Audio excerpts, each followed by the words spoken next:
This is Your Life in Film. I'm your host, Ted Bennett. Joining me this week, Brian Philip Davis. Brian is a film editor. His most recent work can be seen in Damian McCarthy's Hokum, which comes out on the 1st of May. Brian has worked on other films with Damian. He also was the editor for Oddity. If you haven't seen Oddity, I recommend it. It's very good. Also Caveat, Damian McCarthy's first film. Very good horrors. Brian and I got on quite well. We have quite a few similar interests and both have a love for films of a certain vintage. So we'll jump straight into it. What have you been up to? Pretty much, I just had a really busy year last year, kind of working on these two movies.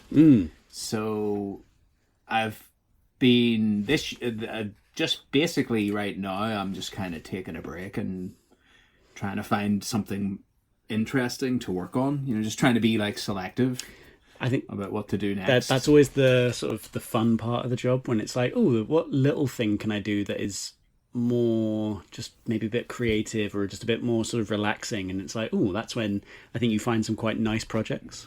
Yeah, I think it's like just not jumping into like whatever comes up next, you know, just timing wise. So I think I've always found that that's career wise, that's kind of worked for me, is when I've just been a little bit more fussy about what I do next, and then that almost like forces you in a certain path. You know, and it's I'm lucky to be in that position that I can do that. You know, not everybody can, but it's kind of, I'm lucky enough. I have a missus that has like a normal job. I mean, so don't we all? That's the secret. That's the secret. That's what I should tell people. It's like, what's the secret to making movies? Marry well. Make sure you're with a civilian, you know? Yeah. If you're both in the industry, good luck. That's all I'll say. Yeah, exactly. So how did you get into this? I went to university thinking that I wanted to be a graphic designer. So there wasn't all this kind of like film stuff available when I was in college. So I went to college like 2001. Okay. So I thought I wanted to be a graphic designer. I was always interested in art. I thought I was into comic books and stuff like that. Oh, nice. I thought graphic design was what kind of comics? The closest thing. Comics, I was into like Batman comics mostly. Good choice. So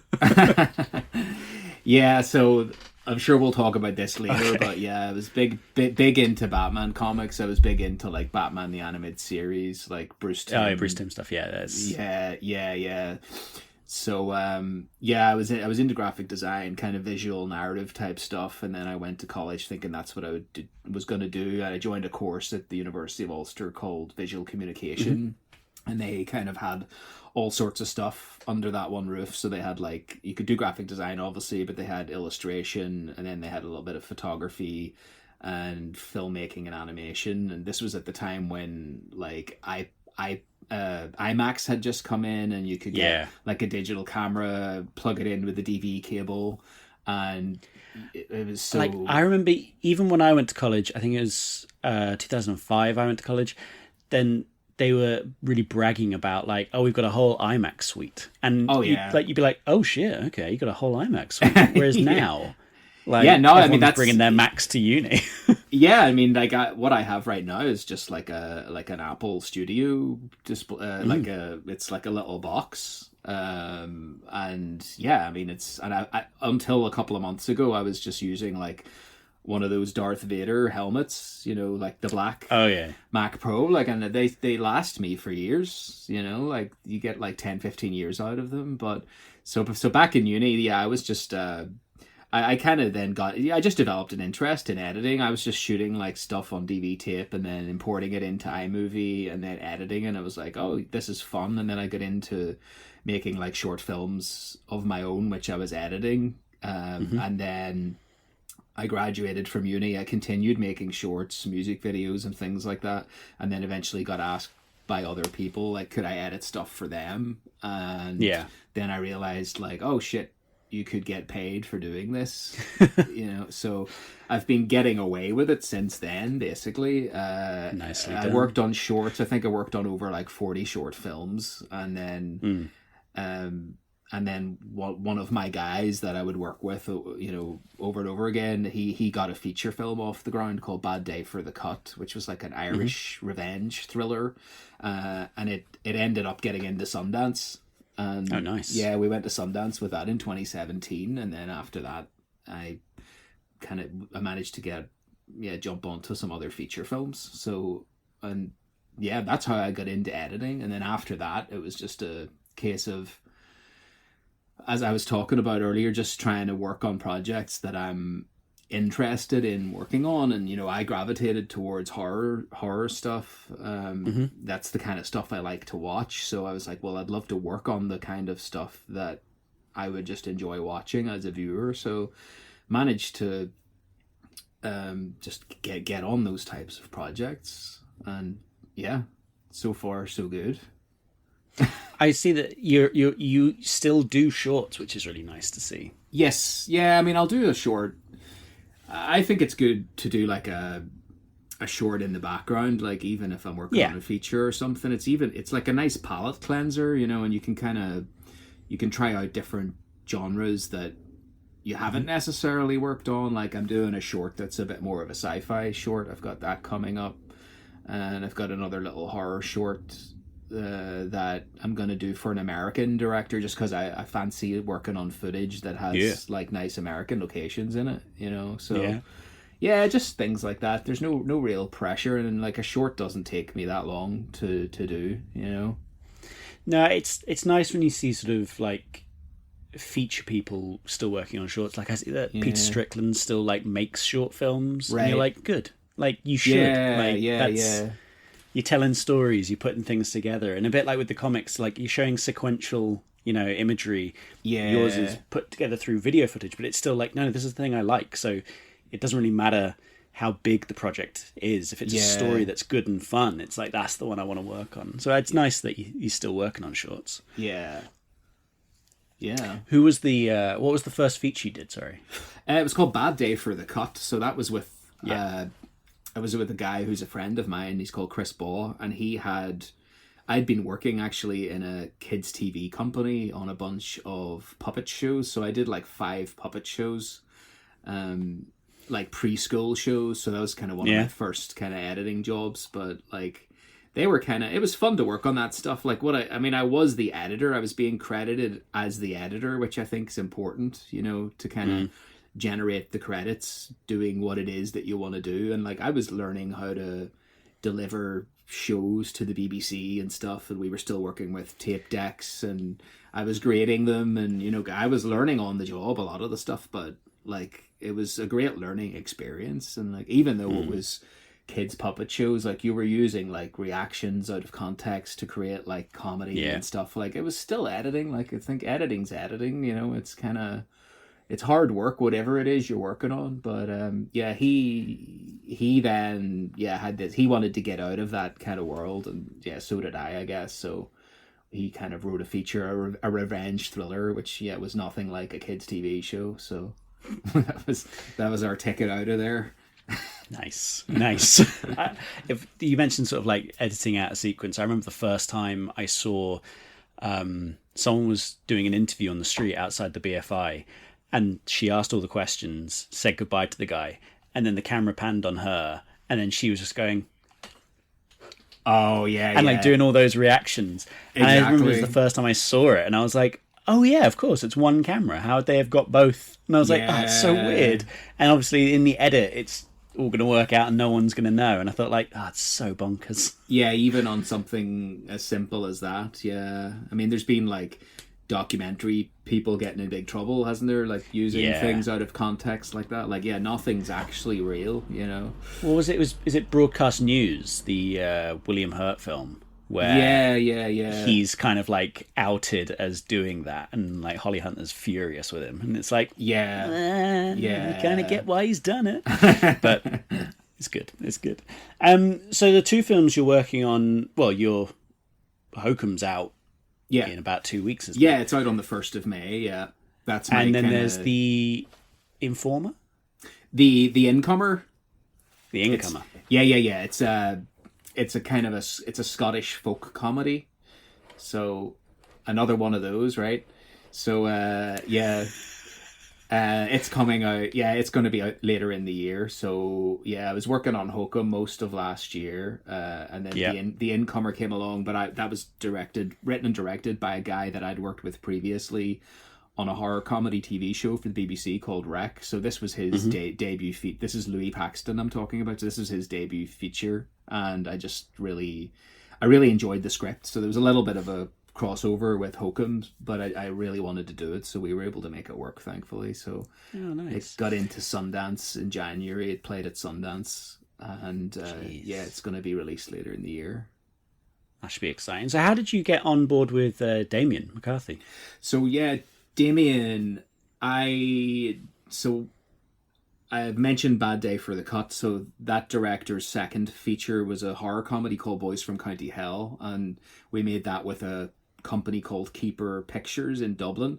And then Keeper Pictures, a few years later, were on board Oddity, which was Damian McCarthy's second feature. So they were looking for an editor, and I'd worked with them before. So they put me in touch with Damian, and we had a Zoom and just like got on together like a house on fire. Nice. So yeah, we're kind of a similar age. We grew up kind of 80s and 90s with VHS tapes, and his parents owned a video shop, Oh, sick. Yeah, so like we realized like this would work, like I think a lot of the time with editors, it's just like the director's just trying to figure out if they could spend a few months in a room with this person, Yeah. So like they're gonna get the film the way they want it, so just being someone that's okay to hang out with is a lot. I feel like that is 90% of like putting the team together. It's like, this person's really good, but they are a piece of shit, and I cannot sit with them.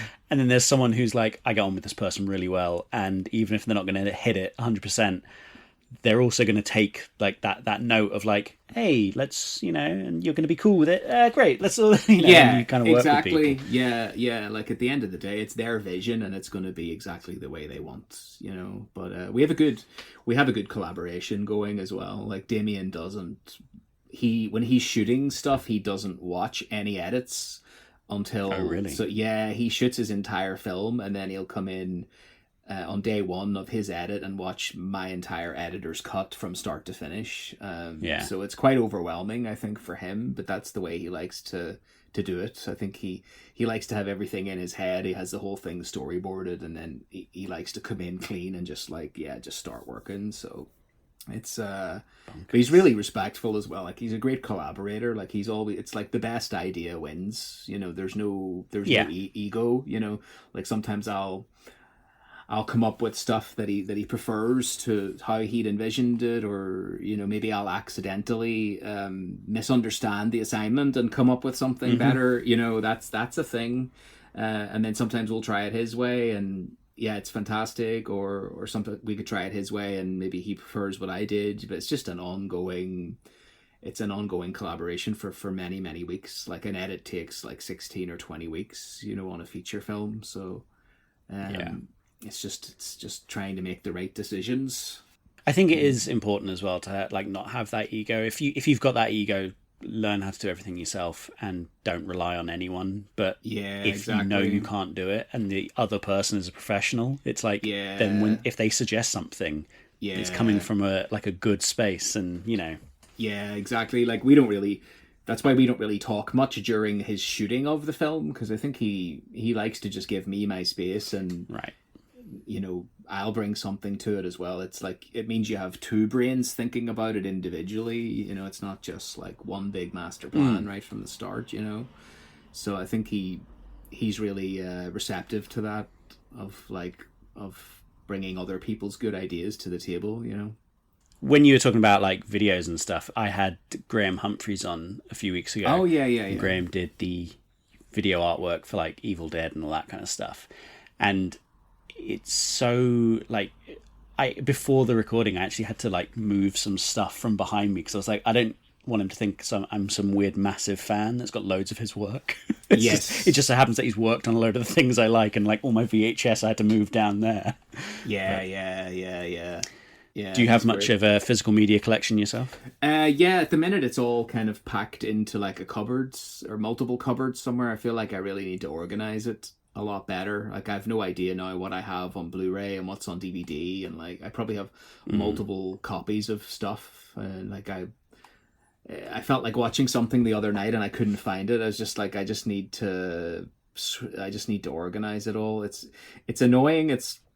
There's like a laziness now as well. Like it's like, oh, I want to watch something and I know I have it on disc, but I'm going to have to go and look for it. Whereas on streaming, you can just hit play. Yeah. Do you know what I mean? It's amazing how lazy some people are in this day and age. Yeah. Knowing that, like, I'll be downstairs and I'll say to like my partner Kirsty, I'll be like, "Oh, do you want to watch this tonight?" She's like, "Yeah." She's like, "Is it in the cupboard?" I'm like, "No, it's upstairs." And then she'll just be straight onto Prime and be like, "It is on Prime right now. We could just..." Right. And I'm like, "I'll just go upstairs. It'd be 2 seconds." And she's like, "I can just press play though." And it's like, yeah, all right. Yeah, and sometimes it's on Prime in like UHD 4K quality, and it's like, you don't necessarily have that exact version, but yeah, it's a tricky one. I get quite specific about which version and what kind of quality I want to watch the film. So like I've said it on this podcast loads, but like my copy of Evil Dead, I don't ever want it higher than VHS. Okay, yeah, that makes sense. It looks good and shitty on VHS, and that's how I want it. And that's how you watched it as a kid then, so that's how you remember it? Exactly. Is that what it is? Yeah, I know. Whereas things like Jaws or like Blade Runner, I'm like, I'll get that as good as we can. Get it as nice as we can. It's a visual feast. Give it to me. But if it's a bit shitty, like I want it to stay a bit shitty. Yeah, it's like... I've been thinking about this recently. Like, I think a lot... Do you remember growing up in the UK? Like, do you remember how late we had to wait for things to come out? Yeah. Like, it's insane. So long. Like, yeah, we just, like... It could have been months, like... So there was, like, the US theatrical release, and then it could have been months later for, like, the UK theatrical release, and then months later for the VHS. It's just insane. There was, like, that thrill of the hunt, just finding the thing to watch, you know? Yeah. And then maybe it'd been too long, so you had to then start like flicking through all the like catalog. Like, have they still got it? Did they sell their copy of it? And it's like no. And then you might have to wait another year before it's like to buy. And then you're like, well, I can't buy it new because a video costs 15 quid. Right. So then you're like, I have to wait until it goes on deal. And I loved that it would take so long. Like a film would have such a longer, sort of period of time to like be released. It wasn't just here's the film, 2 weeks later it's on streaming, never to be remembered ever again. And it's like yeah, and as kids you would talk about the films and like some people would have seen it and some wouldn't, and you'd be like listening to some kid's description of what happens in the film, and then maybe sometimes you'd end up watching the film and it wasn't actually as good as how it had been described or how it lived in your imagination, you know? The way my dad described the cemetery with the dog scene in The Omen, and then when I finally found a copy of it and watched it, I was like, that scared my dad? That's nothing. Yeah. Like, what's it on about? But in my head it had built up this is wonderful, scary scene. It was weird. Yeah, because I watched Jaws recently, and in my head, in Jaws, when I've forgotten the guy's the famous character, you know, who gets eaten by the shark. Oh, Quint. Yeah. When Quint gets eaten by the shark, I in my head there was like a massive spurt of blood that came out of his mouth, but that's not the case. It's not as graphic as I remember. It's a bit of blood comes onto his cheek or something. Yeah, they just put a bit of blood in his tongue, but yeah, like in my memory, there was like a fountain of blood coming out of his mouth. So it's just obviously that was just lived in my imagination. You know, is that the butterfly effect or something? Is that what that is? Something like that. Yeah, Is it the butterfly effect? Oh, I don't know. Cut that out. But yeah, it's always nice when. Like, there's certain films which I've just decided, like, I'm not going to redo that one. Like, I remember it so fondly. And then I rewatched something like Flight of the Navigator, and I was like, oh, this isn't a good film, but I remembered it so, like, fondly. And now I'm like, I'm not going to go back and rewatch Batteries Not Included, because I remember loving that as a kid. Don't need to see it again. Yes. Yeah, that's perfect. Yeah. I totally get that. I think Short Circuit was one I watched again recently. And it was like, God, that's yeah, that was when I watched that as a kid. That was The Godfather, but it just doesn't hold up at all.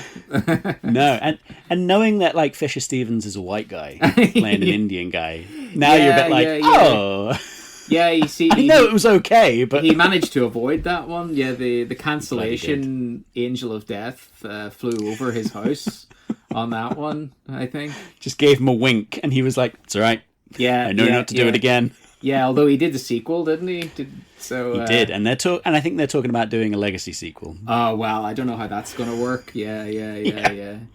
But apparently Benny from the Brendan Fraser Mummy, like, he's coming back for the legacy sequel, and that's a white guy who played an Egyptian guy. Okay. And I wonder if they're going to be like, he's not anymore. Like, yeah, like, I'm not sure. Pretend he's not. Yeah, we need to check the rule book on that one. Yeah. Obviously, there's things that you've mentioned I want to talk about, but you've mentioned it might come up later, so we'll get into the questions proper. With an early history of comic books and stuff, there's that you enjoy the visual medium of storytelling. But what was the first film you saw at the cinema? Well, the first film I saw at the cinema, which is what my mum would have taken me to, it was Bambi, Disney's Bambi. Now, Bambi was released in 1942, so I'm not quite that old, but there was a re-release of Bambi. I've looked into this. There was a re-release of Bambi in 1986. Okay. So I was taken to that. One of the things, I would have been 4 years old, and one of the things I remembered about it, there was an episode of the Gummy Bears, bizarrely, was shown before the film. So the film is only like 1 hour and 8 minutes or something. So yeah, I guess they padded it out, and the Americans got some other TV show apparently called The Fuzzles or something, but I vividly remember it was the Gummy Bears, and I looked into it, and apparently, yes, the UK version had the pilot episode of the Gummy Bears. So that was and I'm not a Disney guy really at all, so I thought I'd mention that as, technically the first thing I saw at the cinema. The first thing that I actually wanted to see at the cinema was Ghostbusters 2 in December 1989. And the thing about the cinema for me was, so I was living in Northern Ireland, and we're talking about kind of late 80s into the 90s, so hanging around Belfast wasn't like the best thing you could do at that time. I grew up in the countryside, so my parents my mum especially just really hated going into Belfast. So but I was allowed to go to the cinema once a year for my birthday. So my birthday's in December. So I could basically tell you what I saw for my birthday for like the first period of my life. So I saw there was Ghostbusters 2 in 89, and then it was just whatever was coming out that December. So there was Home Alone the next year, and then The Addams Family the following year. I mean, that's a good run. And then Home Alone 2 the year after that, and then Addams Family 2 the year after that. And then we got into like dodgy Arnold Schwarzenegger movies. So there was like Junior. Do you remember Junior? Yeah. And then Jingle All the Way. And I think I was approaching kind of 14 around that. I think that was the end. That was like, okay, I'm good for these. Like, it's like cinema has nothing more to offer me at that point. So yeah. It's got Phil Hartman in it. He was amazing. Yeah, he was great. Yeah, I know. So that was my kind of early kind of cinema life. But as I got older, then I would be able to jump on the bus and go into Belfast and watch stuff with my mates. But yeah, I only got to the cinema once a year, unless it was like something massive. I think I did like Jurassic Park with my childminder. When something came out and it was just so big that everybody was going to see it. Yeah, like, so I had a childminder kind of for the first 10 years of my life. So if it was something so big that my childminder's kids were going to see, I would normally get to go to. So Jurassic Park or Titanic or, the major players, Yeah. Yeah. Are you one of the people that respects Ghostbusters 2, or do you think it's a pile of shite?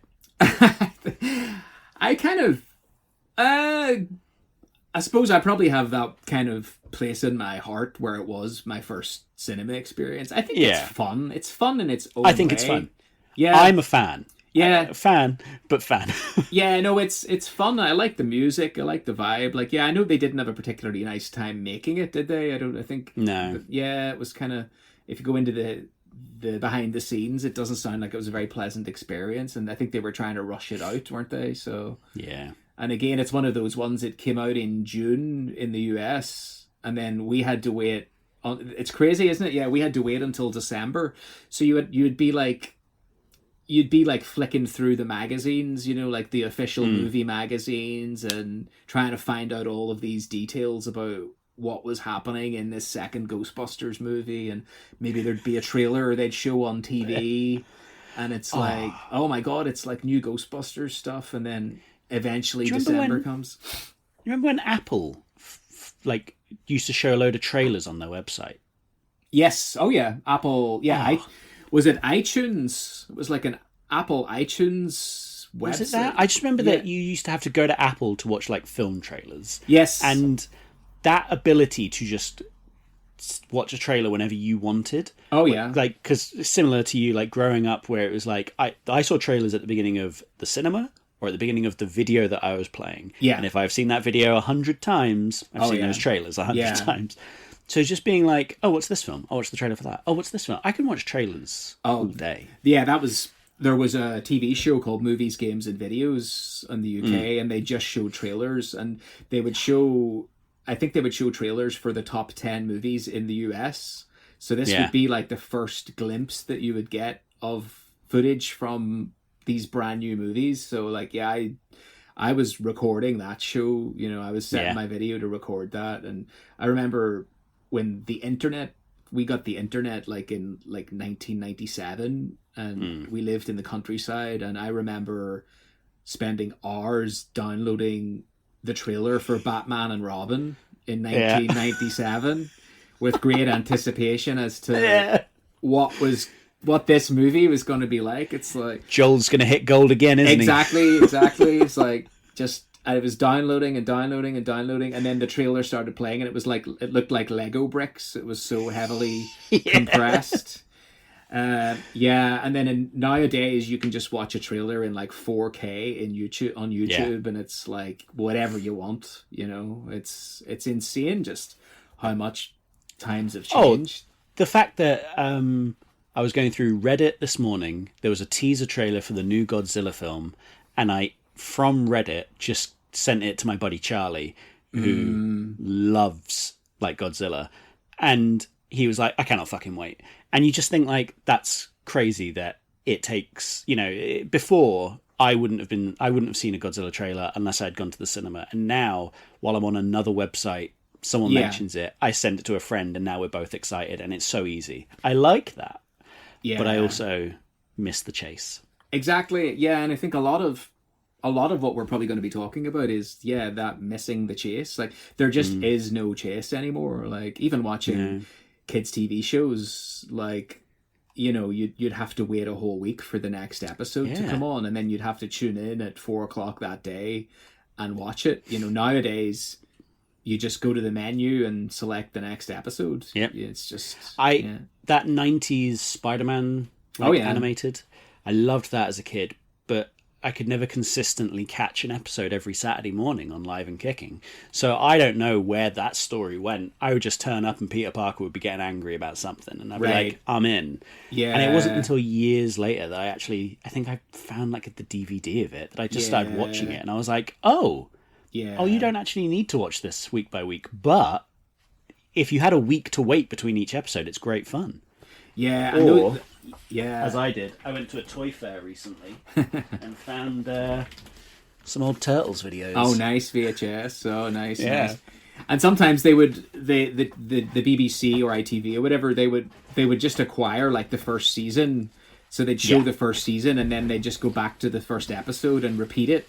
So there would be multiple further seasons of shows that we would never see in the UK. So it would be years later, on streaming or DVD, where you would even be able to catch those episodes. It's like, I will say though, like being able to like go back and be like, oh, can I watch all of Biker Mice from Mars? It's like, yeah, it's here, and it's like, oh, sick. I haven't watched that in 30 years, and then it is nice to be able to easily find it.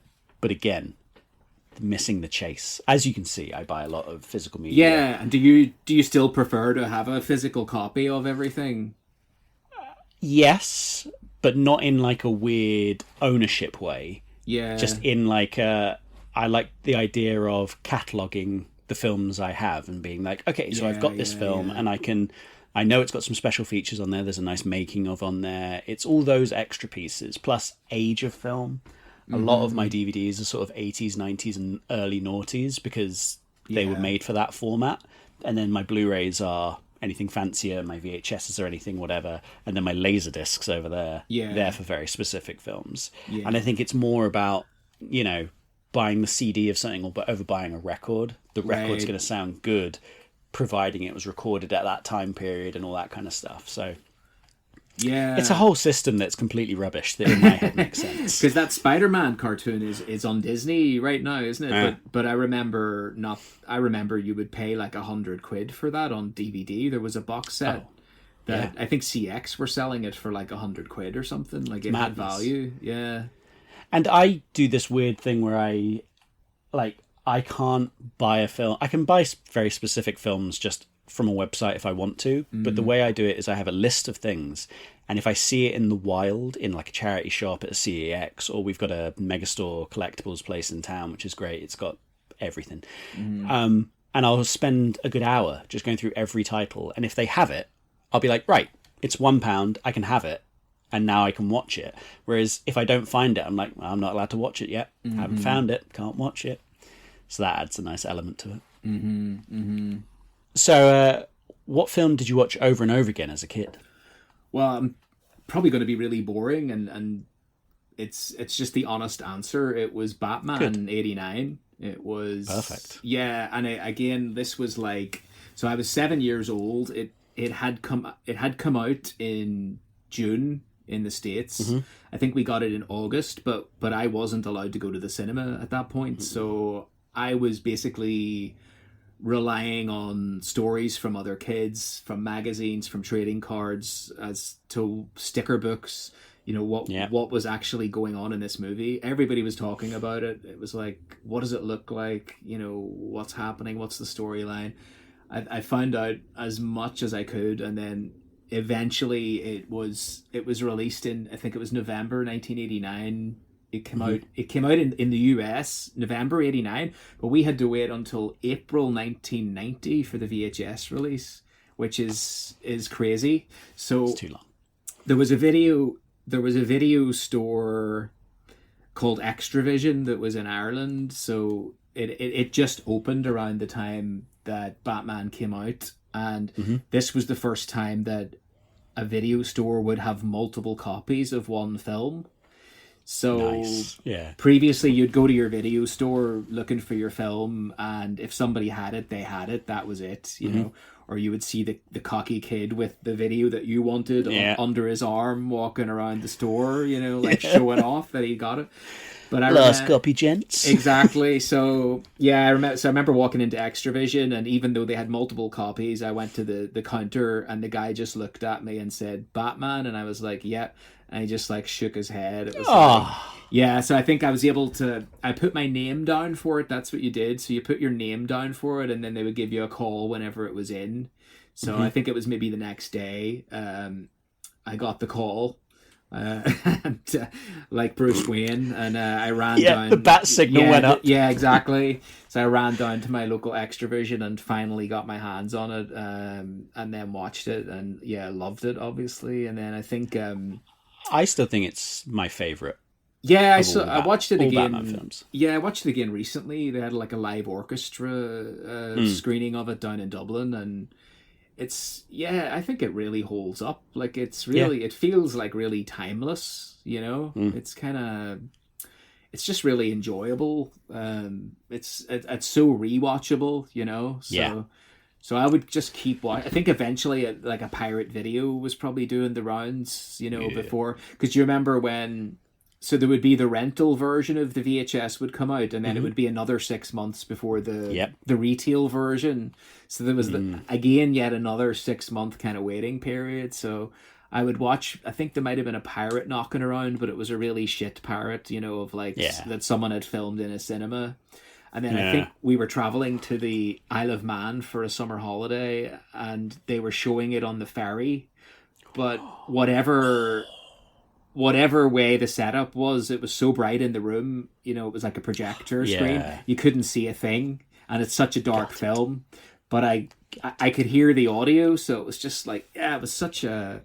That'll do. It was just, you just had to do whatever it took, just to experience the film again, like one more time.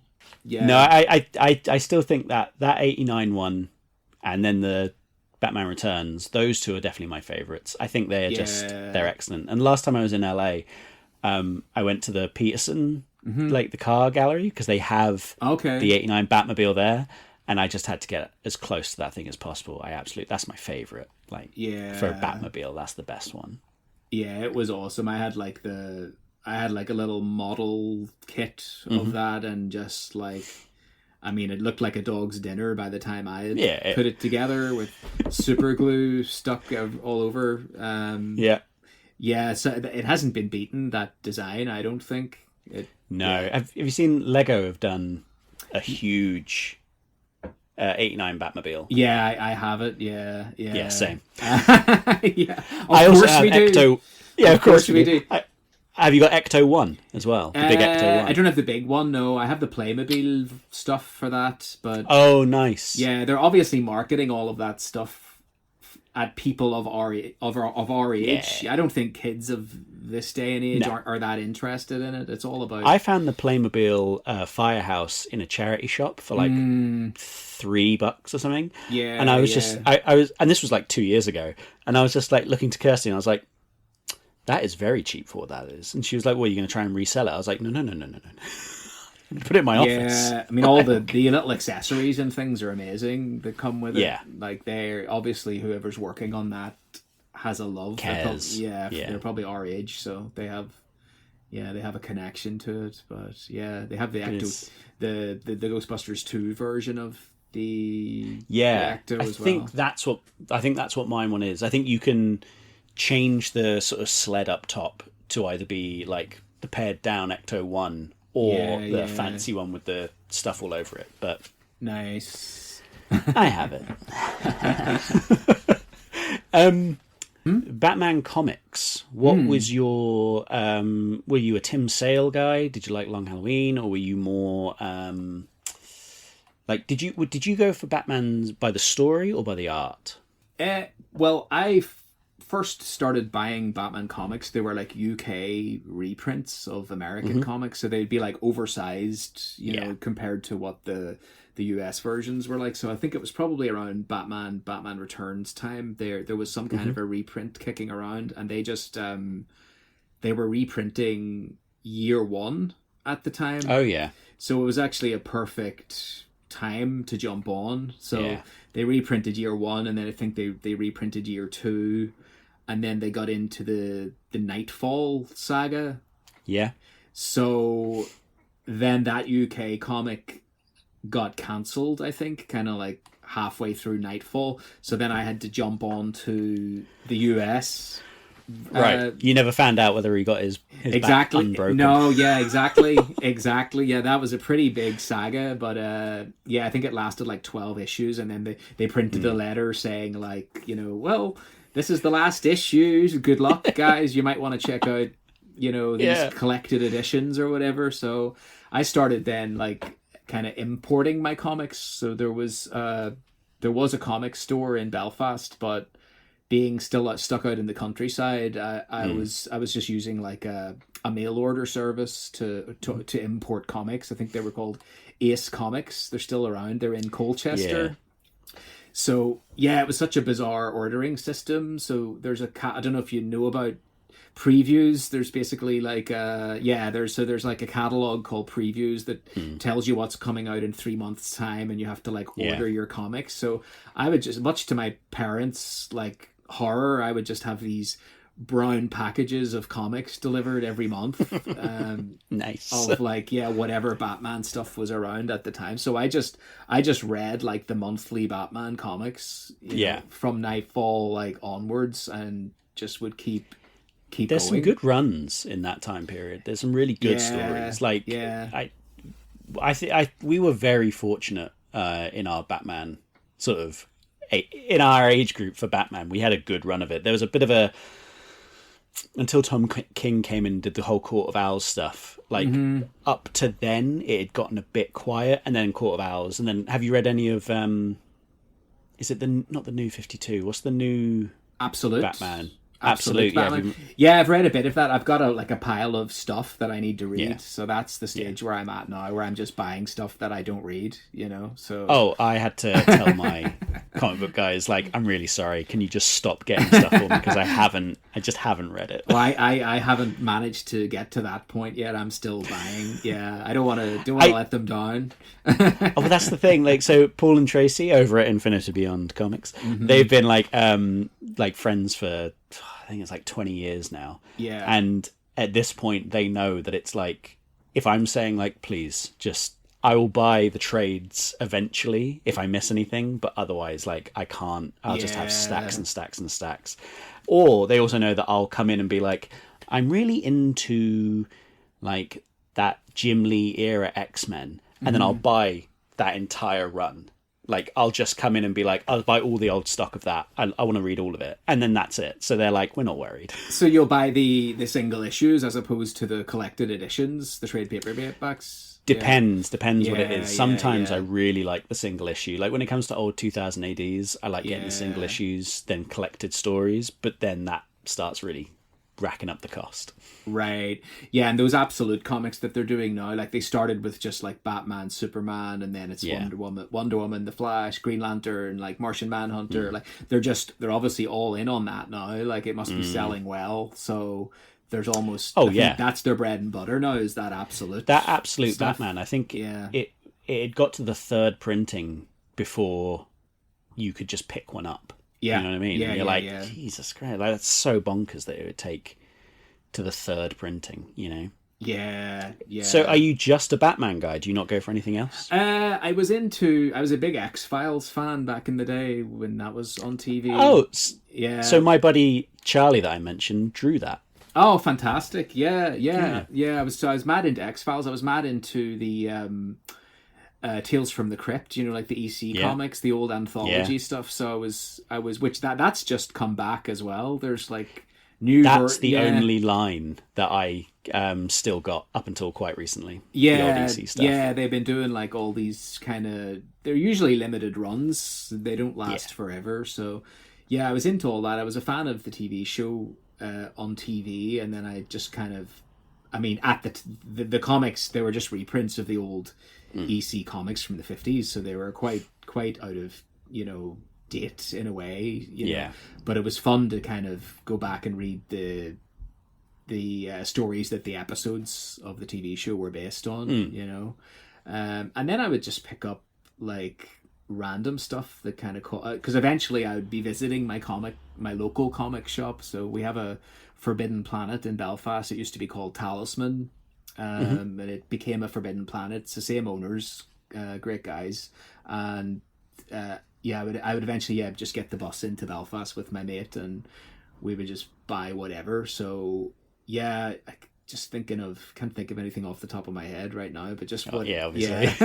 It's like random stuff. No, they used to do those blind bags where they'd sell, you know, 5 random issues, and I'd love getting one of those, because then it'd just be like, right, here's the third part of a 6-part Daredevil, and I'm like, oh, that's a really cool story, and then I'd go off and buy the trade of it, and it's like, oh, I love that, because I wasn't ever really a Daredevil guy, but this story was really good.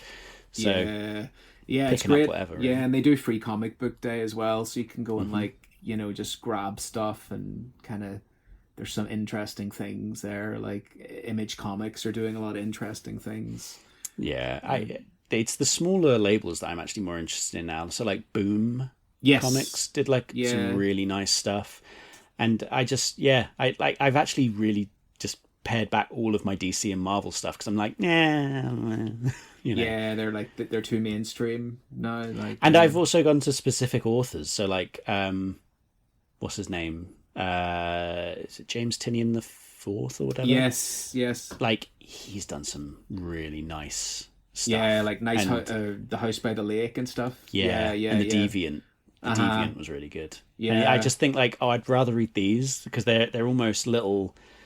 They're just little horror films essentially that are told to you every week, and it's nice. Is it Hello Darkness? I was reading that one. That's a spin-off, isn't it? I read that one. I think, is that a spin-off of his stuff? I'm not sure. Yeah, we can fact check that and cut that out. Find that. Yeah.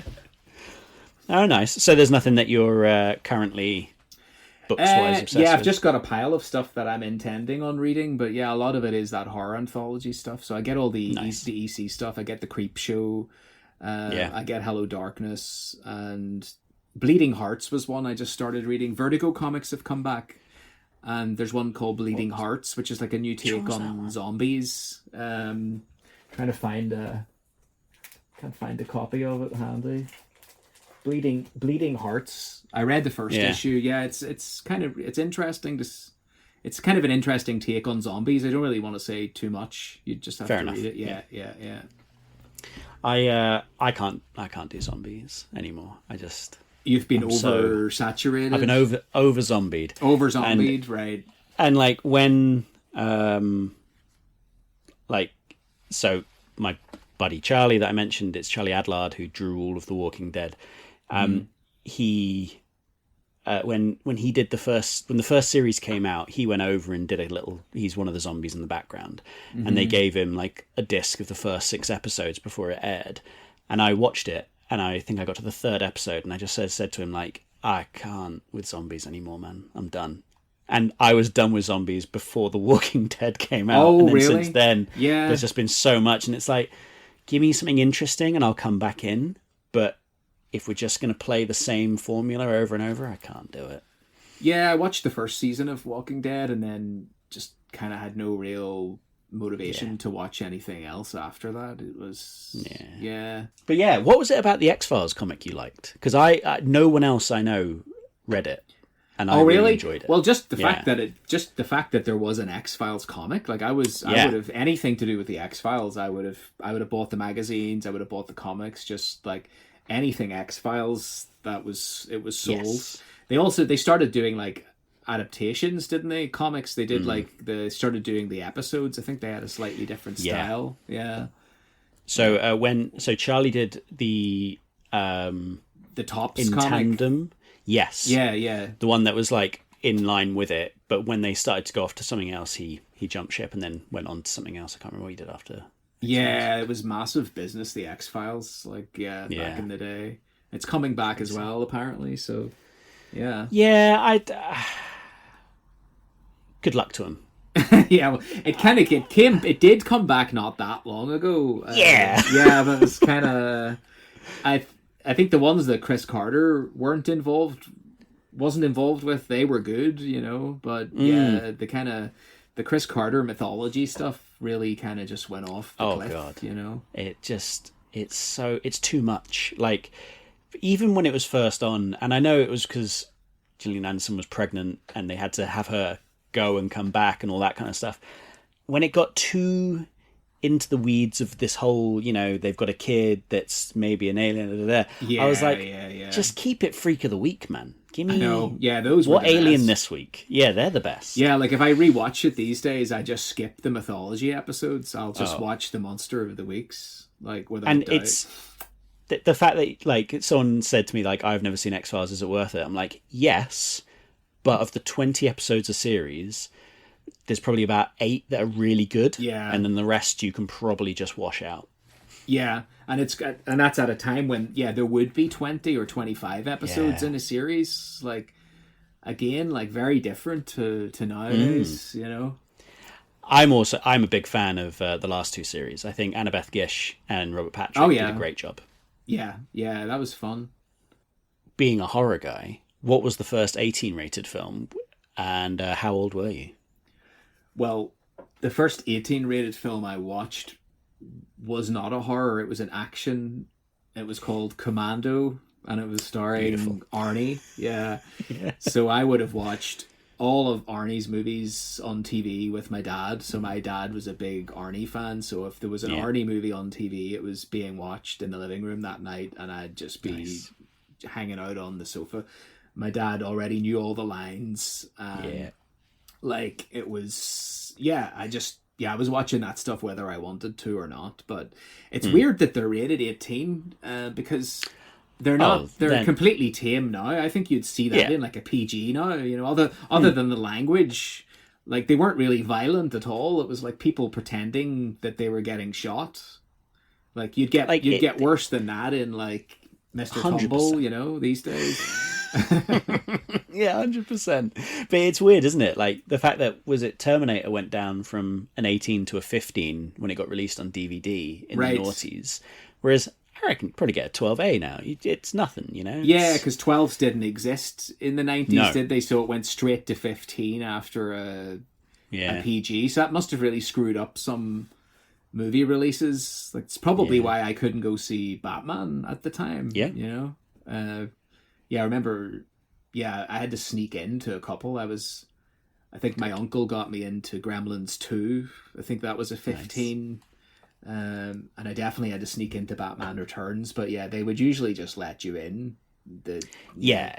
Like I used to be a cinema usher. I used to be a projectionist and an usher. And I loved being a projectionist until it went horribly wrong, and then I hated it. But an usher, if you were like a group of teens or like young teens, as long as you weren't dickheads and the film you were jumping into like secretly, as long as it wasn't like you're 8 and I'm letting you into a Saw film, I usually let people in because I was like, this is fine. I think it's okay, you know? Yeah, I think recently, isn't it like Five Nights at Freddy's had a bit of, they had that problem where it was rated 15 or they just couldn't, I don't know. Yeah, that's the thing. It's like the game's marketed to fucking 8-year-olds. I know. Like, why are you making a 15 rated film? You know? I know. They need to plan that better. But there was that. What was that film that came out that everyone said the numbers didn't do too well, but if you look at like a kids film that came out the exact same year, the numbers of that did like big numbers, and it was because kids were buying tickets for that and then jumping into that instead. I can't remember what the film was now, but they were like, the director was like, it's very clear that they were all for us. Okay, was that the robot movie, The Wild Robot or something? Was that it? It was something. Yeah, we could look that up. We could. Let's use our brains. I'll let someone tell me when this comes out.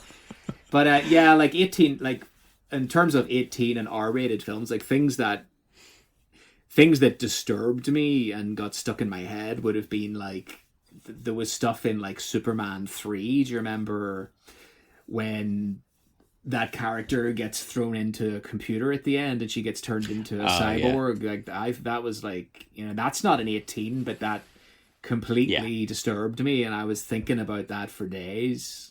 Like, and then occasionally you'd go to like another kid's house and they'd have something that you shouldn't be watching, like child's play or something, or like RoboCop. I remember watching like the first 10 minutes of RoboCop, and Ed 209's like shooting that guy, and it was like, oh my god, like that was, your heart would go.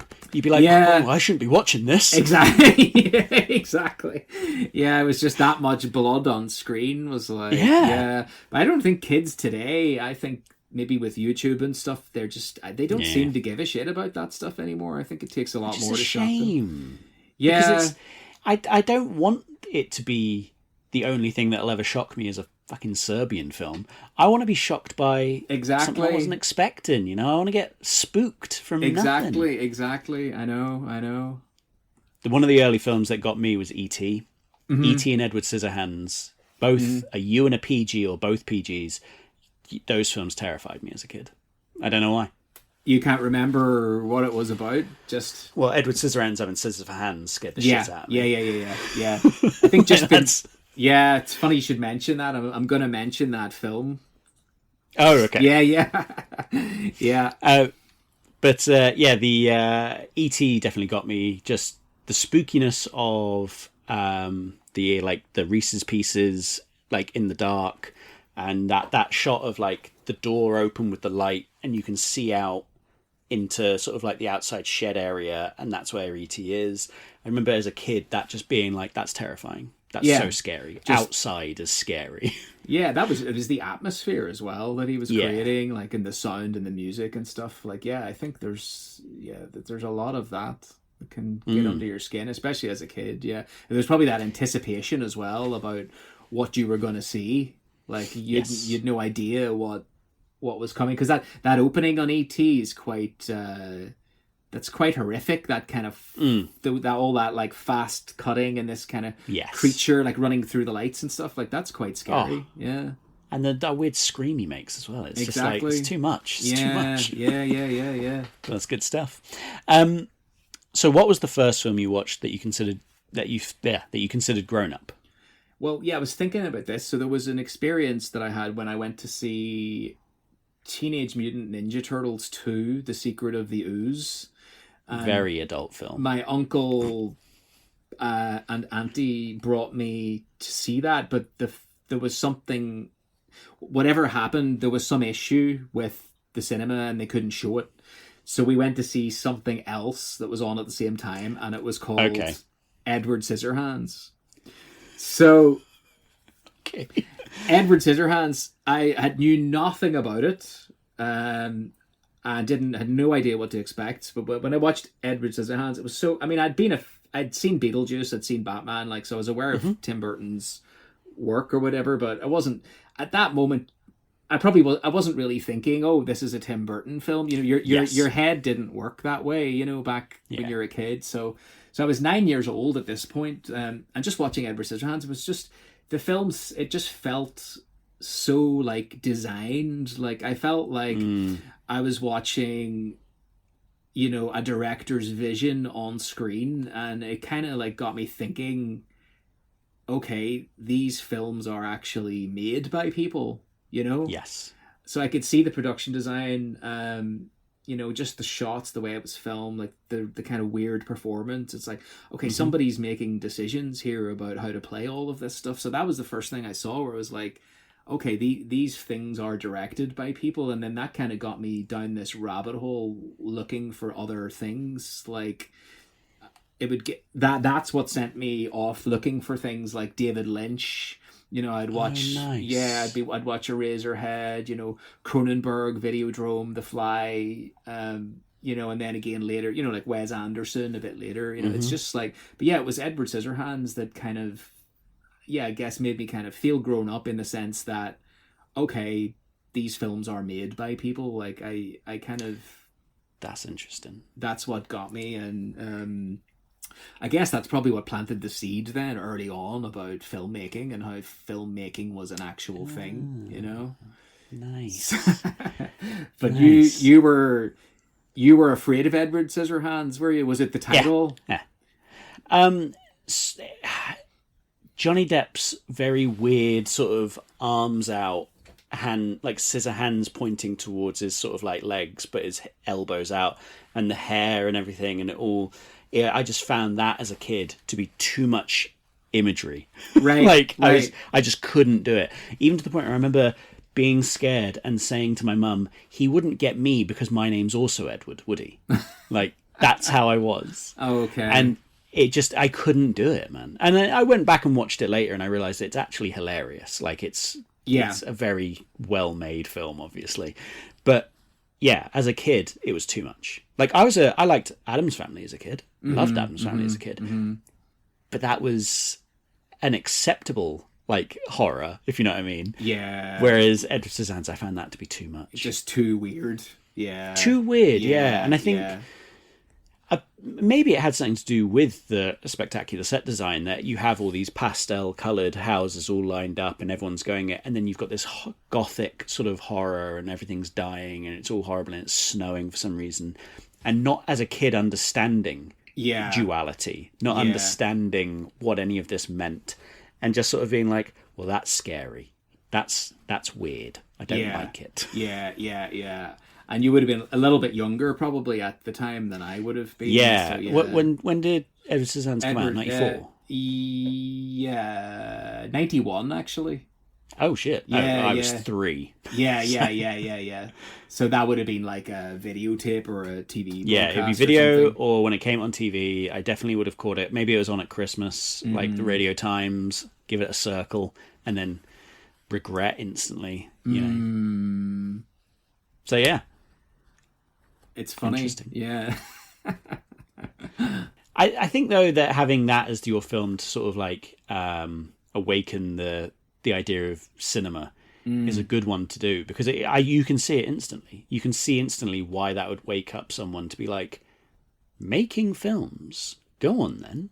Yeah, it kind of reawakened my interest in Tim Burton as well, and it kind of then went back and kind of reappreciated things like Beetlejuice, or I probably went back and found Pee-wee's Big Adventure, which I wouldn't have seen on the original release. So I'd kind of first time I actually started digging into like a director's past. Nice. You know, and they released that DVD of Nightmare Before Christmas. They had some of his shorts on there, like Vincent or Frankenweenie.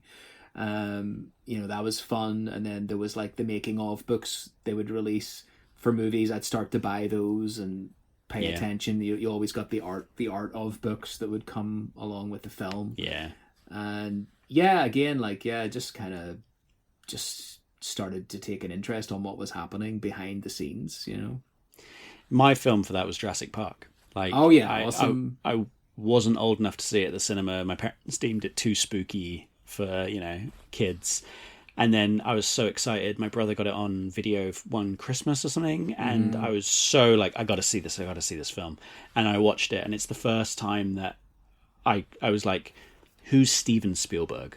They're someone. I like what they're doing. Hook was the first film I saw at the cinema. And it was like, okay, so a bit like with the same with you, is Spielberg was my sort of like, what's this director thing? I want to do that. I want to be a director. And that was how I wasted my entire life. If I had seen something more practical, like, oh, what is this builder? I wish I was a builder because there's work. Instead, I was like, let's go be a filmmaker. Very lucrative. Did you start to like notice things in Spielberg's films, like his little trademarks and things? Yeah.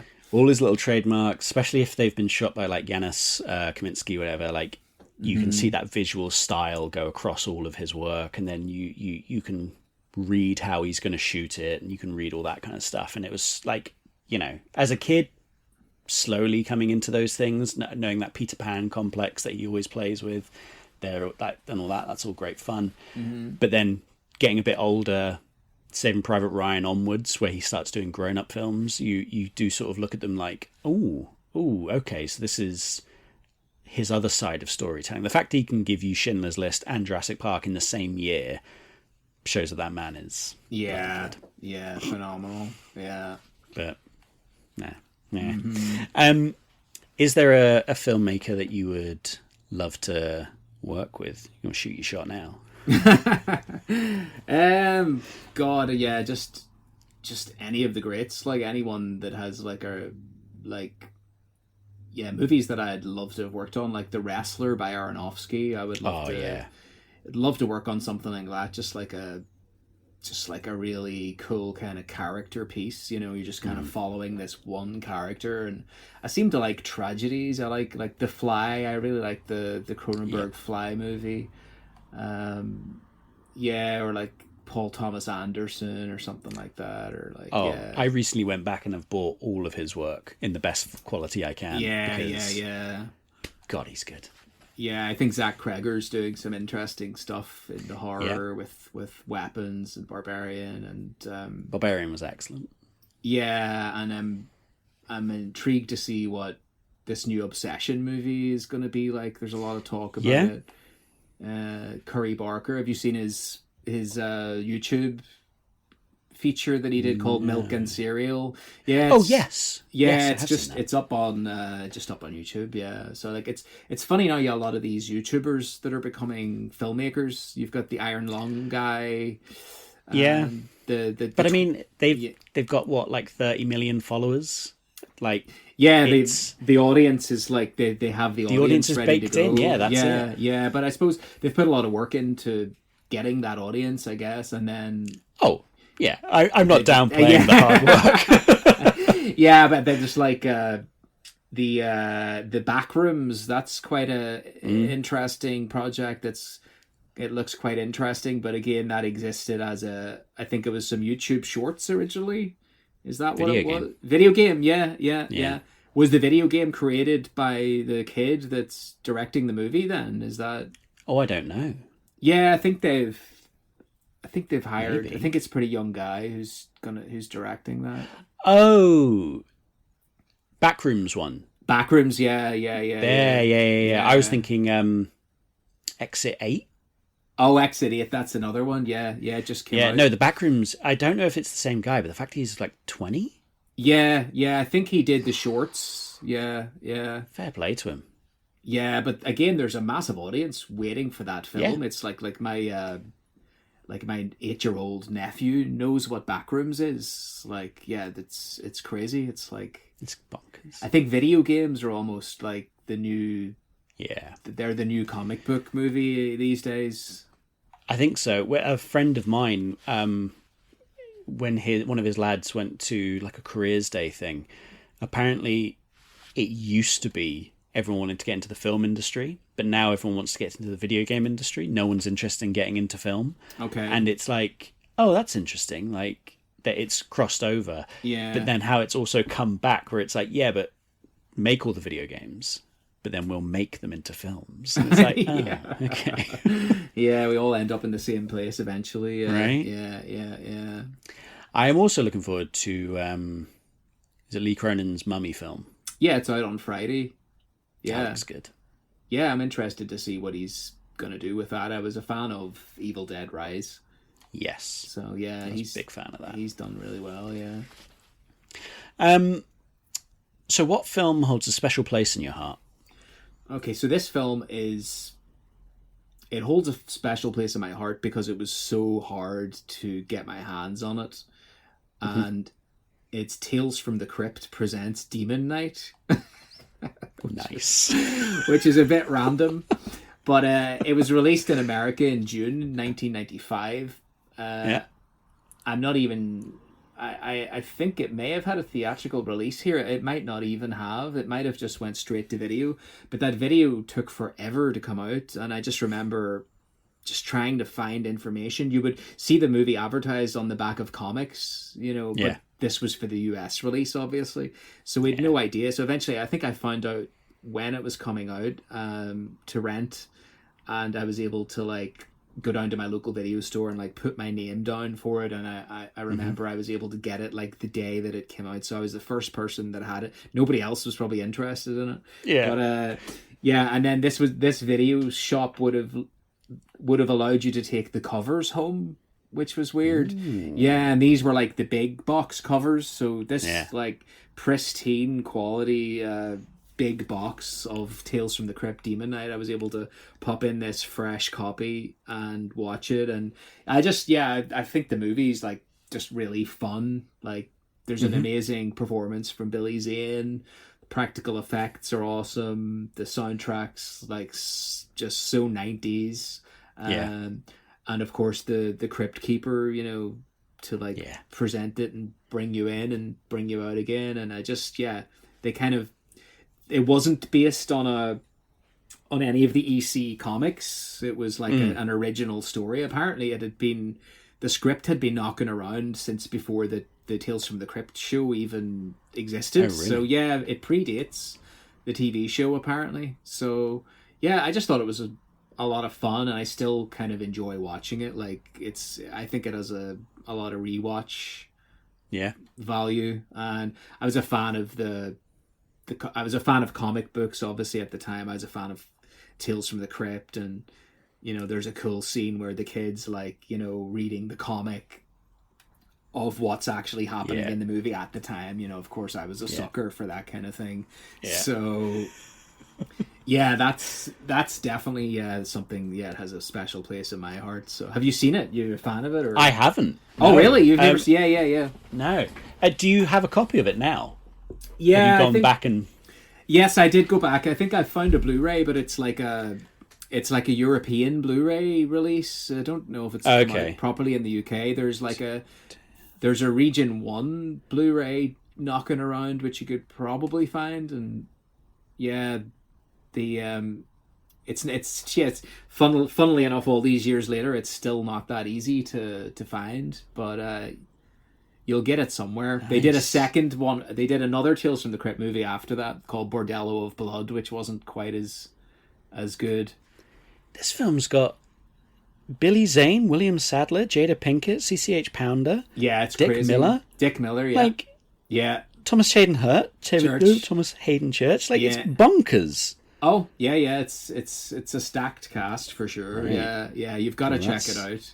That's on the watch list.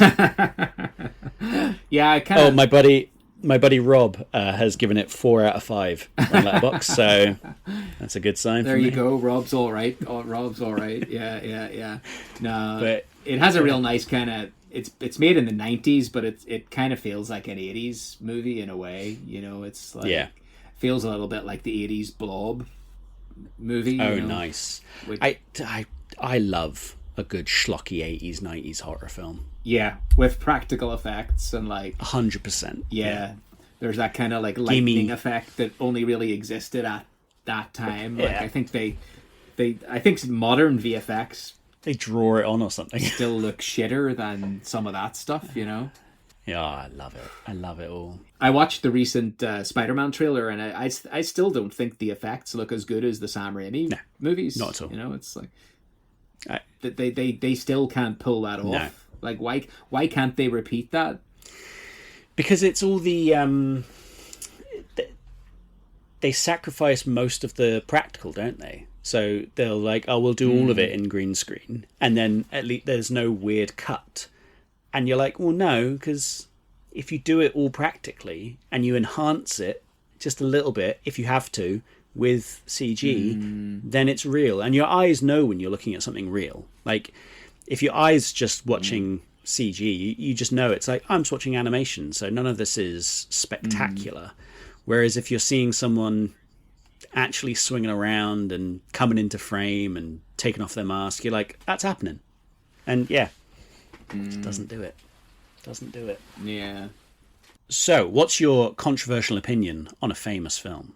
Well, this is going to be very controversial, and it's Star Wars. I'm just not into it. I don't know what it is. It's just... It's fun. You know what I mean? I'm with you. I was born in 81, so I think I was just after the excitement of Star Wars. So I would have just been presented with the VHS of Star Wars, and I think I watched them all. I just could never get into it. It was just it was too much. It was just and I'm a guy that loves Batman stuff, so I'm fine with a guy running around with his pants on the outside of his trousers or whatever. Sure. But with Star Wars, it was all these kind of crazy worlds, these kind of ridiculous made up names, and it was just too silly. And even as a kid, I just found it quite silly. It just didn't do anything for me. I don't know what it was.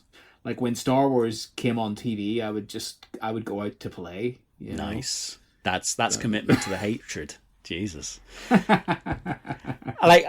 When they reissued them in '97 and they put them back on the cinema, I watched them as a kid then, and I enjoyed the first one. And then in '99, obviously they came out with all the prequels, and I was old enough of age to sort of enjoy them as they came. But then by the time that those new sequels came out, I couldn't have cared less. And I watched them and I was like, these aren't for me. These are for the next generation. They're not for me. And then at that point, I was like, I just don't think I care anymore. And I just couldn't. Right. I tried. My partner had never seen them, so I was like, oh, the originals are good. We should put those on. I don't think we got off the Death Star before I was like, you know what? I'll leave it on if you want to watch it, but I'm going to go upstairs and do something else. And she was like, no, please turn this off. This is shit. And I was like, okay, good. Yeah, I know. And they just, I mean, obviously we're now in 2026. It's like they've milked it and milked it and milked it and milked it to like the point where, I mean, apparently some of the recent TV shows and things are good, but I just can't be bothered. I'm sure they are. Yeah. Like, same, I'm not going to bother. I haven't got the time, right? I haven't got the time to sift through seasons of acceptable, the whole thing was good, but each episode wasn't good. It's like, I ain't got time for that. Like, it's a lot. So yeah, that's my controversial opinion, but I'm glad you're not like die hard. If I'd have seen a Star Wars poster up in the background, I would have been worried, you know. I'd have to like quickly change my opinion to something else. Yeah. I wanted to paint the Jaws poster, so that's what that is. Awesome. Yeah. I mean, it's a difficult one, the Jaws, the Star Wars one, because everyone loves it apparently, and I feel like it's the same as Lord of the Rings, where you either have to adore it or like you for some reason you hate it. There's no acceptable just middle ground of like I just don't care. You know, like I don't care. I'm sure it's fine. And people are like, what do you mean you don't like it? And it's like, I don't care enough to argue. Like, I just don't like it. Yeah, where do you stand on Lord of the Rings? Is that it's you fine. Like Lord of the Rings? I'd sooner watch the Lord of the Rings films than I would Star Wars films, but also I could happily go the rest of my life without seeing them. Yeah, and they're milking that as well now, aren't they? They're making like more of those. Oh, so many. So it's like they just don't know when to stop. Yeah, and I think Circus is doing like the Hunt for Gollum or something, and at this point you're just a bit like, all right, Andy, let it die. All right, just let it go. Let it go. Yeah, that's his thing. Yeah, I think it's quite sad as well with Star Wars that like George Lucas didn't get to do anything other than Star Wars, really. You know, after, you know, like that just became his thing. Like there's bound to have been more interesting movies. I know that he had a big say in the Indiana Jones films. Yeah. I don't know. Maybe it would have been nice to see what he'd done, but then didn't they say that he is the reason Indiana Jones 4 is the way Indiana Jones 4 is? And it's like, Indiana Jones 4 is fine. Like, I don't know why people complain about it, but okay, fine, you know. Yeah. It's a weird industry. Oh, isn't it just? So, what have you been watching recently? Recently, I've been kind of going back over some older stuff, like the Ghost Stories for Christmas series. Yeah. The BBC stuff. Like, I kind of just like, I watch that stuff. Obviously, I love the horror. I love the atmosphere, but I kind of just like looking at the backgrounds and seeing what people's living rooms were like in the 70s, you know. It's like... Before this recording, I was watching a 70s documentary about the Barbican or something.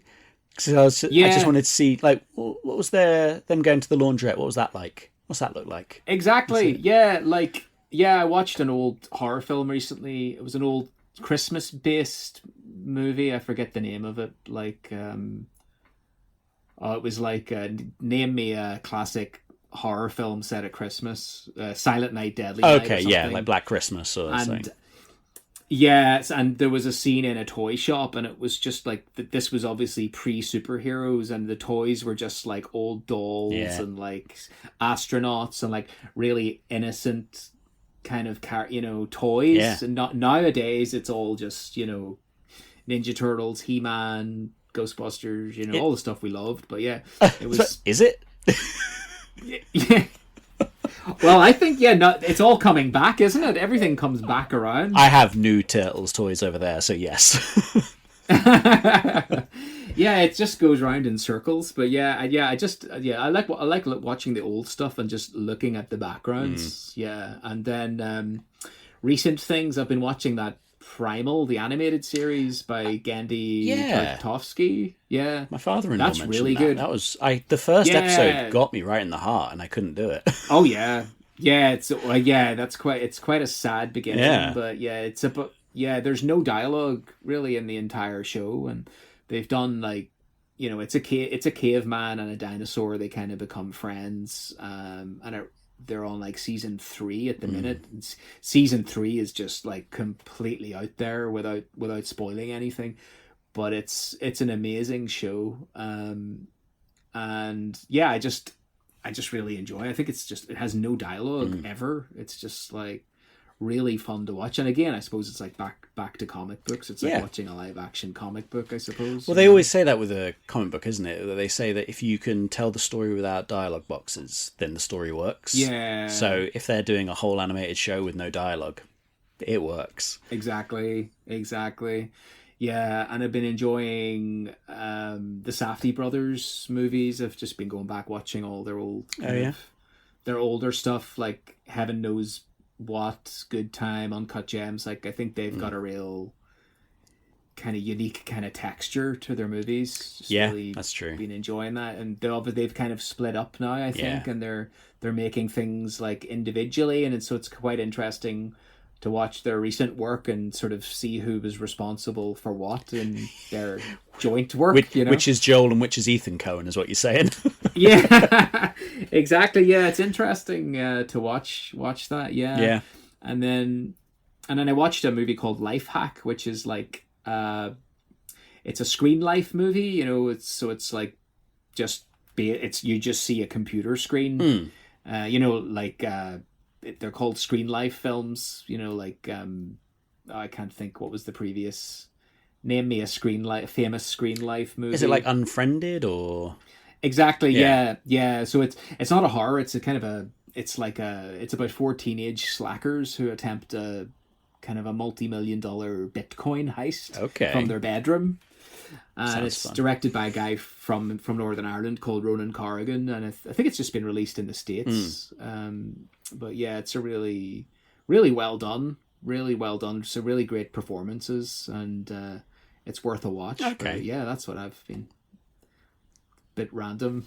No, it sounds good though, because a lot of people, especially when they've either just come out of a project or they're about to get into one, when I ask like, "Oh, what have you been watching?" They're like, "No," like because I'm watching the monitor all day, or they're like, "Well, the director's come in and told me to watch all of these things, so I've been watching all of these things, but I can't really talk about them, and I also don't really want to talk about them, if you know what I mean." It's like I've not watched anything for fun. Yeah. So it's nice that you've had some fun things to watch. I get that, because when I'm working on something, the last thing I want to do at the end of a day is watch fully edited, fully sound mixed, perfectly graded, all the music, VFX, and it's, this is an amazing movie. It must be and fucking nice. Yeah, exactly. And I'm going back in the next day to like a dog's dinner of an edit, like, okay, how am I going to sort this mess out? Yeah. So yeah, I find it quite depressing to watch things while I'm working. So I definitely watch more stuff in between jobs than while I'm on the job. Like when I'm on the job, I'll just watch like stuff on YouTube. Yeah. Like, Oh my God. The amount of stuff I watch on YouTube. Yeah, it's kind of... The amount of Japanese skilled craftsmen that I've watched on YouTube. Yeah, I've been into a bit of that. And like, there's travel vloggers. Oh, there's a guy called Trek Trendy, and I can't stand him, but I've watched every episode. Yeah. I don't know why I do it. Yeah, it's since the pandemic, I've really gotten into YouTube. I think like there's this one guy who goes to his local Walmart every Tuesday and tells you what new DVDs have been released that week.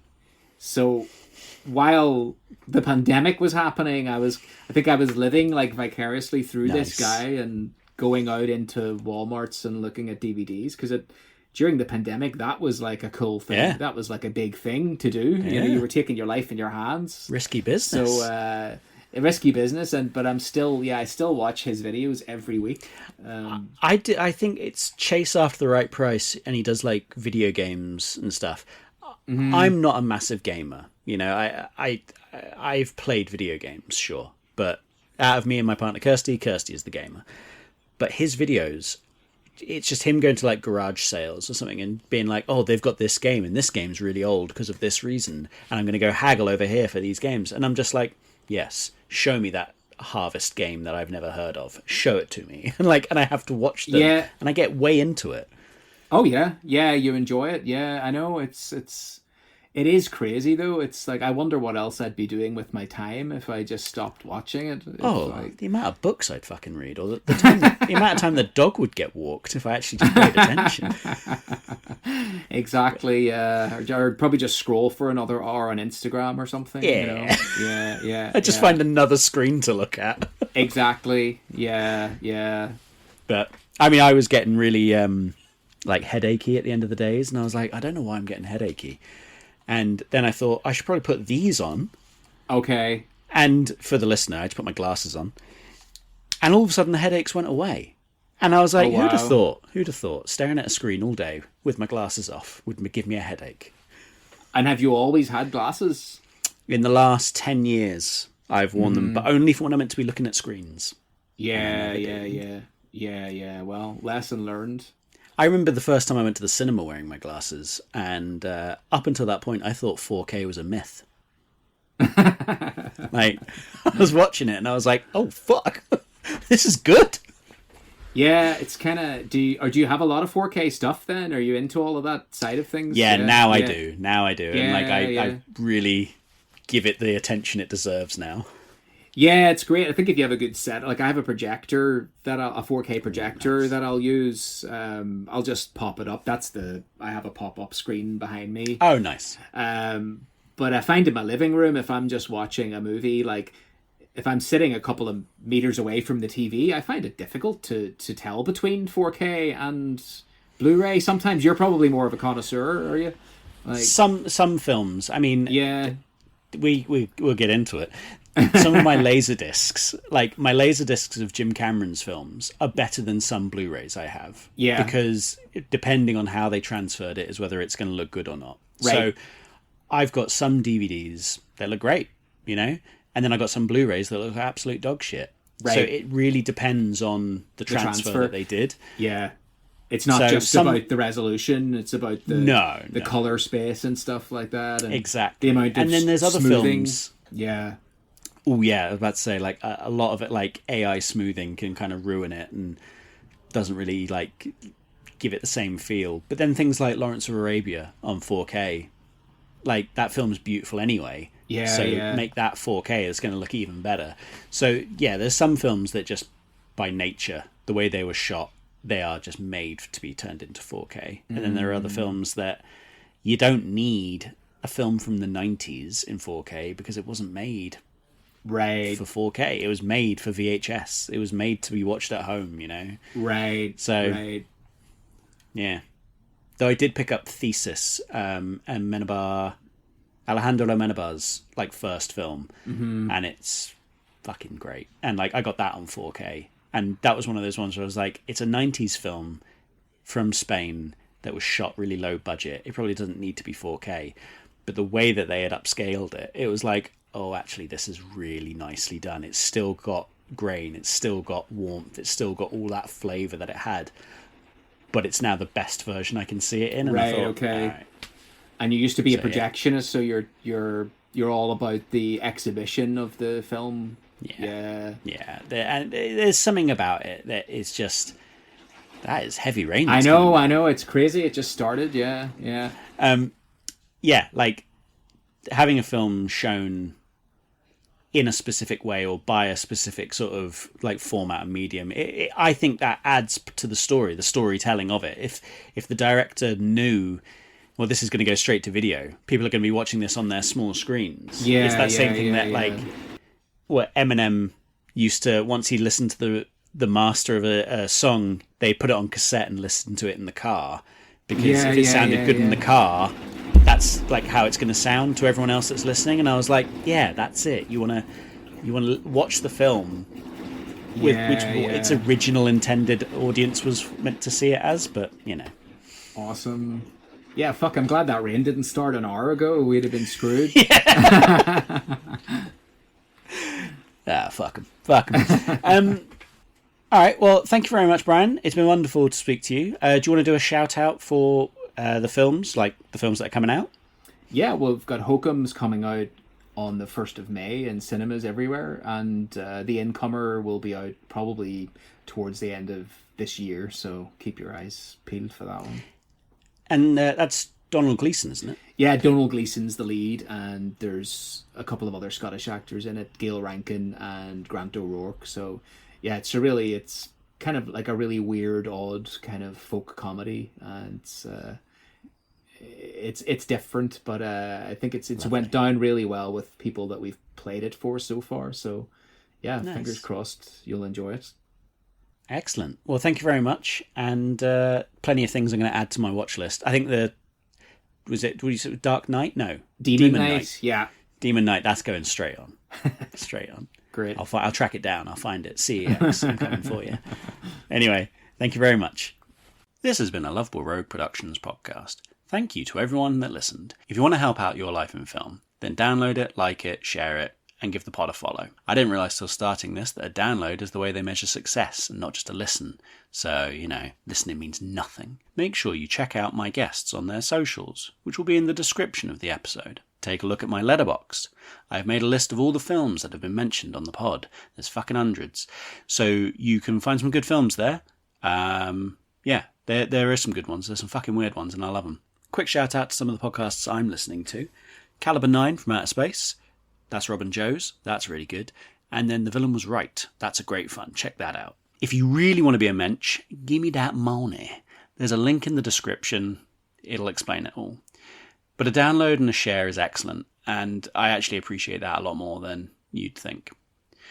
We currently have no sponsors, but I am open to them. I'll shill anything. I don't care. This has been a Lovable Rogue production. Thank you for listening.